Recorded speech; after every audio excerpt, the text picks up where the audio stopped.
Command control centre వద్ద high tension నెలకొంది. కాసేపట్లో మంత్రులతో సీఎం రేవంత్ భేటీ అవుతున్న నేపథ్యంలో కమాండ్ కంట్రోల్ సెంటర్ పరిసరాల్లో ఎవరూ లేకుండా పోలీసులు జాగ్రత్తలు పడుతున్నారు. ఇప్పటికే రోడ్డుపై ఉన్న షాపులు బలవంతంగా మూసేయించేశారు. ఈ క్రమంలో పోలీసులకు బీఆర్ఎస్ కార్యకర్తలకు మధ్య వాగ్వాదం చోటు చేసుకుంది. కొందరిని పోలీసులు అదుపులోకి తీసుకున్నారు.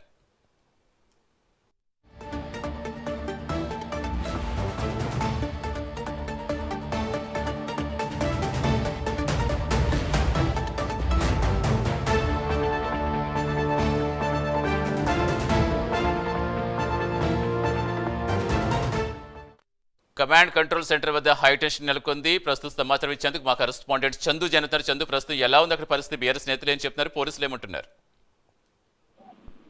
ఉదయం కేటీఆర్ తెలంగాణ భవన్ నుంచి ఏసీబీ ఆఫీస్ కి బయలుదేరిన సమయంలో మొదటగా తెలంగాణ భవన్ వద్ద మొత్తం తెలంగాణ భవన్ కి గేట్ వేసి పోలీసులు కార్యకర్తలను అక్కడే ఆపివేశారు. ఆ తర్వాత కేటీఆర్ ముఖ్యాన్ని మాత్రమే అక్కడ పంపించారు. ఈ క్రమంలో కొంతమంది కార్యకర్తలు కేటీఆర్ ను ఫాలో అయ్యే ప్రయత్నం చేశారు. ఆ క్రమంలోనే నీలాపూర్ ఆ కేపు కమాండ్ కంట్రోల్ సెంటర్ వద్ద పోలీసులు వాళ్ళని అడ్డుకున్నారు. అక్కడ పక్కనే ఉన్నటువంటి ఆ దుకాణాలను కూడా బంద్ చేపించారు. ఆ క్రమంలోనే అక్కడ పోలీసులకు బీఆర్ఎస్ కార్యకర్తల మధ్య కొంత వాగ్వాదం నెలకొంది. కొంతమంది బీఆర్ఎస్ కార్యకర్తలను పోలీసులు అదుపులో తీసుకున్నారు. తర్వాత గంట సేపు తర్వాత మళ్ళీ వాళ్ళని విడుదల చేశారు. ప్రస్తుతం అయితే కమాండ్ కంట్రోల్ దగ్గర అయితే ప్రశాంతంగానే ఉంది. కొద్దిసేపటి సీఎం రేవంత్ రెడ్డి వస్తున్నాడు కాబట్టి కొంత సెక్యూరిటీని అక్కడ టైట్ చేశారు. ముఖ్యంగా ఈరోజు కమాండ్ కంట్రోల్ లో కూడా రేవంత్ రెడ్డి రివ్యూస్ ఉన్నాయి. ఈ క్రమంలోనే సీఎం వస్తున్నాడని మొత్తం పోలీసులు అలర్ట్ అయ్యారు. అలర్ట్ అయ్యి అక్కడి నుంచి అందరినీ పంపించేశారు. అక్కడ దుకాణం మొదట పనిచేసినప్పటికీ ఇప్పుడు మళ్ళీ అన్ని కూడా ఓపెన్ చేశారు. ప్రస్తుతం అయితే